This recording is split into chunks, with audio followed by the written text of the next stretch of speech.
6. Revisión de límites y patriotismo de la gente. El 16 de julio de 1928 el Consejo determinó que una comisión visitaría los límites, que no conocían.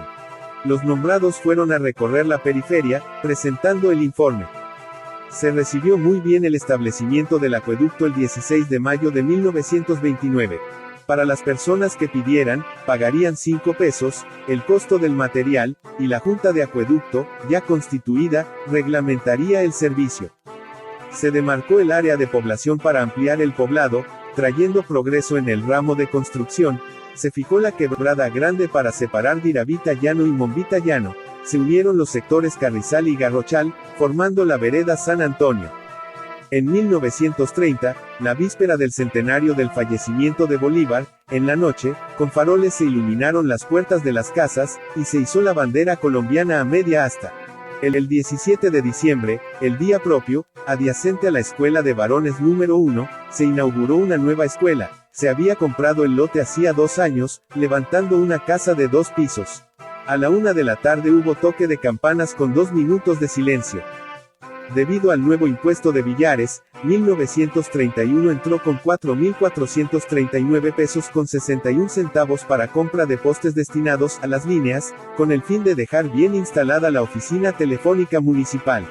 En aquella época ese adelanto se recibió con alborozo, por permitir una conexión más fácil con personas de otras partes.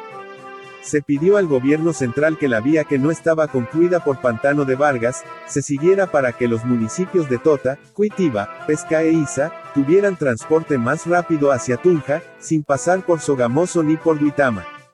El 20 de septiembre de 1932, al sentirse herida nuestra gente, con la invasión peruana en la frontera, se hizo reunión extraordinaria del Cabildo. El señor Luis Aponte exhortó con gran patriotismo a los firavitovenses congregados en la plaza principal a estar listos para la defensa de la soberanía. El alcalde hizo lo mismo, pronunciando vivas a Colombia y la gente entusiasmada ovacionaba a los expositores. Se recogieron las joyas de oro, en poder de la ciudadanía para atender el conflicto. En la época que se celebraba la fiesta de la Virgen de las Nieves, el 5 de agosto de 1933, el frontis fue suspendido, para techar el templo y evitar el deterioro de las paredes ya levantadas, a la intemperie, pues era necesario preservar el estilo arquitectónico que había costado mucho trabajo de los vecinos. La guerra con el Perú fue tan corta, que una parte del ejército no alcanzó a llegar al sitio del conflicto y al firmar la paz se devolvieron. La ciudadanía firavitovense quedó nuevamente tranquila. Terminada la carretera a Sogamoso, comenzó a transitar una volqueta, que era propiedad de una empresa particular. El invierno se vino y al dañarse la vía, la gente se quejó, llamando el consejo al volquetero el 18 de noviembre, quien dijo que transportaba triturado. Con este aparecieron más carros de motor. El primero que se compró en el municipio era del señor Pedro Arturo Camargo, iniciando la industria del transporte, en la ruta a esa ciudad. La dificultad del recorrido hacía que solo se pudiera cursar el bachillerato en internado y la gente no tenía recursos suficientes para ese pago. El 3 de abril de 1935 en la noche fue saqueada la Casa de Dios. Rompieron la puerta principal con barrenas, violentaron el sagrario y no hallando la custodia hicieron lo mismo con la sacristía. Como quedaron unas tenazas, se enviaron a Bogotá para las investigaciones. El 16 de mayo murió el padre Zambrano, comenzando a oírse los lamentos por todas partes, cuando la noticia se extendió con increíble rapidez. Se pedía a gritos su intercesión por considerarlo santo, cada cual se apoderó de una reliquia de él, como un pedazo de sotana o un pedazo de cabello. Sepultado en una de las naves del templo, junto al cuerpo del padre Abella. En cuanto al robo, llevaron preso al sospechoso principal, porque en el momento en que lo iban a absolver, por falta de pruebas, apareció un señor que aseguró que ese era el ladrón, siendo tal el pánico del implicado, que creyendo ver la imagen del recién muerto, confesó todo. 7. El padre Cuervo.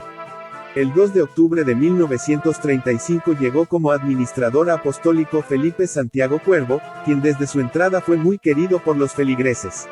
En su administración, el 3 de noviembre se posesionó el nuevo cabildo, inoperante, lleno de fanatismo político, comenzando a crearse una mala atmósfera en la gente que estaba inconforme y en el párroco que decía lo que era justo. El señor cura estableció la Unión Popular, cooperativa que reemplazaría la vieja Caja de Ahorros de 1919, arruinada por las malas administraciones, y de los muchos aprovechados del dinero de los más pobres. Sin auxilios, contra todo obstáculo, fue creciendo para liberarse de los altos intereses cobrados por prestamistas. En 1936 se presentó un proyecto de traer un motor de aceite de 7 caballos, para generar electricidad. El municipio donaría el local, postes eléctricos y cimientos de la máquina, 1,000 pesos en el momento del contrato, y el resto a 2 meses, que no se hizo por no disponer de recursos económicos. Los proyectos de riego públicos, se iniciaron en ese año, al construir 2 distritos en Cundinamarca y el de Firavitoba en Boyacá, que a la postre entraría a ser del distrito del Alto Chicamocha. En 1937 se puso en servicio la totalidad del techo en teja de barro en el templo, ya que durante mucho tiempo se había celebrado en una enramada construida en la parte de atrás, mientras que el señor Luis González compró un camión que llevaba pasajeros a Sogamoso los martes en la mañana y los regresaba en la tarde. Del 26 al 28 de mayo de 1938 llegó en visita pastoral Monseñor Crisanto Luque, fueron confirmados 1,368 niños.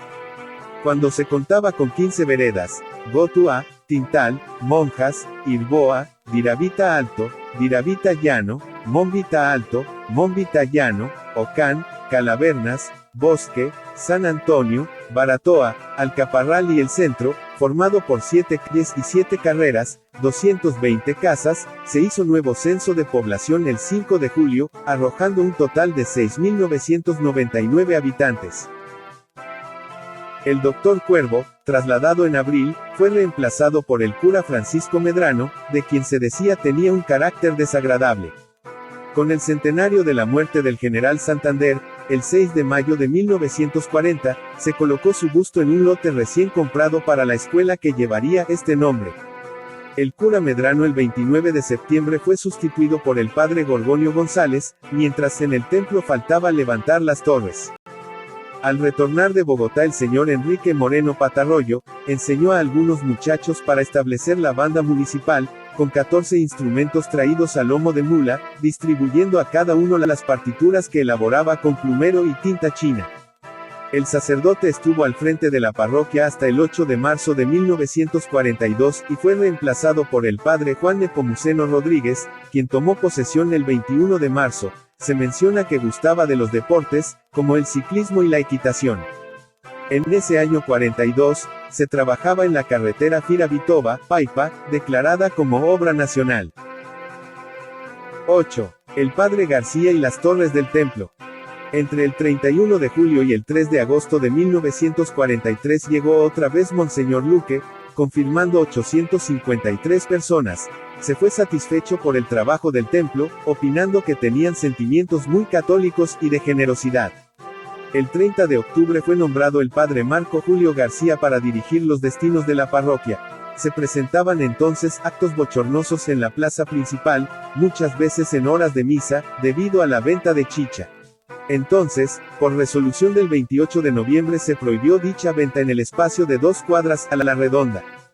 El 5 de diciembre se acordó en el consejo comprar un lote, en el sitio del Templo Viejo, con el fin de abrir un camellón como avenida que se llamaría Aurora de la Paz, uniendo las 2 plazas. La obra dicha se pondría al servicio en el momento en que se hubiera asegurado la paz universal.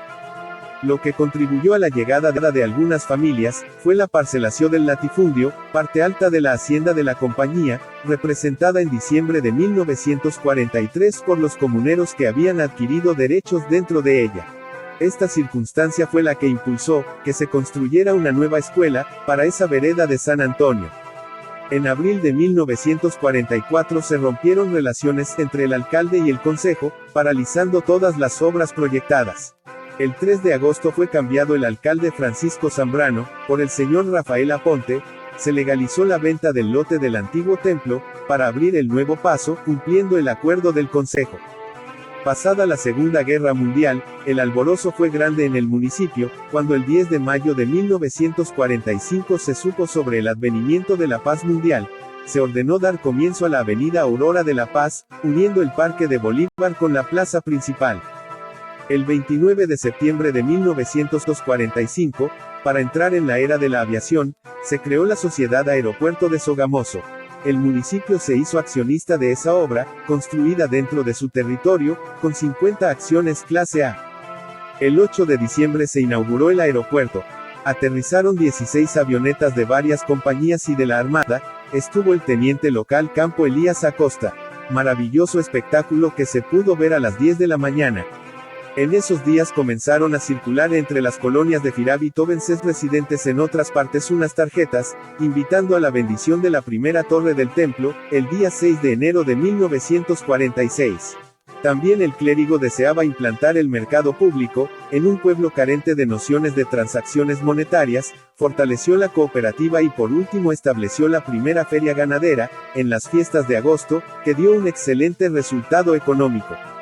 El 19 de marzo de 1947 llegó un grupo de gente en estado de embriaguez, en una volqueta manejada por un señor Barrera, con pasajeros de Sogamoso, que lanzaban vivas al Partido Liberal, y ofensas a los habitantes del poblado.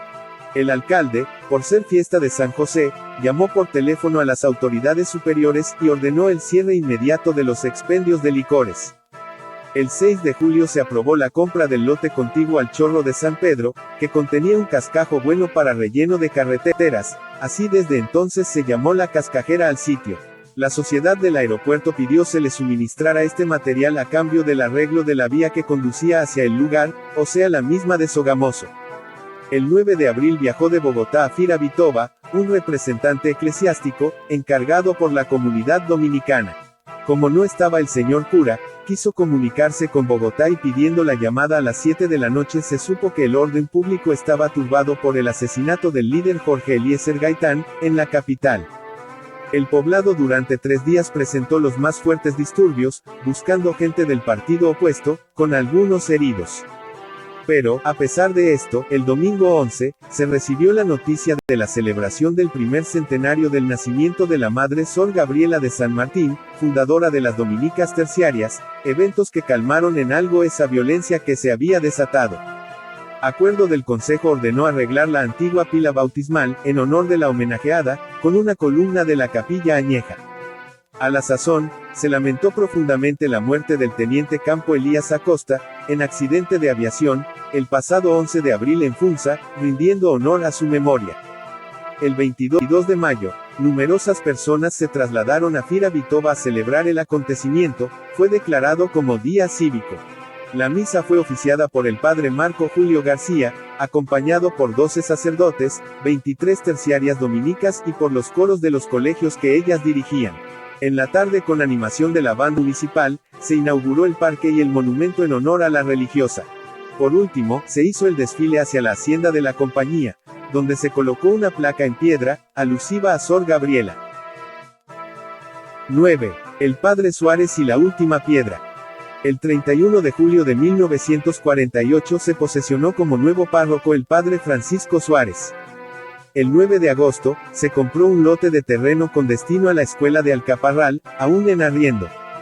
El 8 de septiembre se aprobó suscribir 30 acciones del municipio, a Acerías Paz de Río. El nuevo religioso vio colocar la última piedra en la parte más alta de la segunda torre del templo, el 10 de febrero de 1949, quedando su altura en 43 metros, 27 de ancho, 91 de fondo.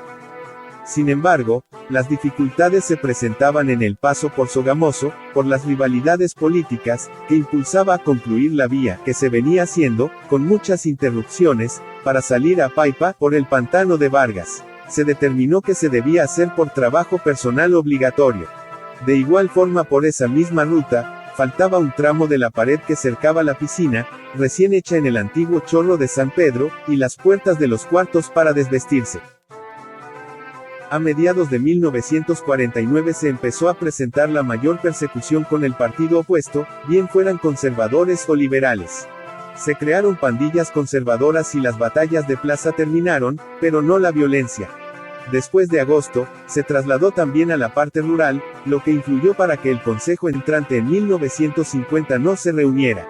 Sin embargo, pronto se olvidó todo y retornó la paz.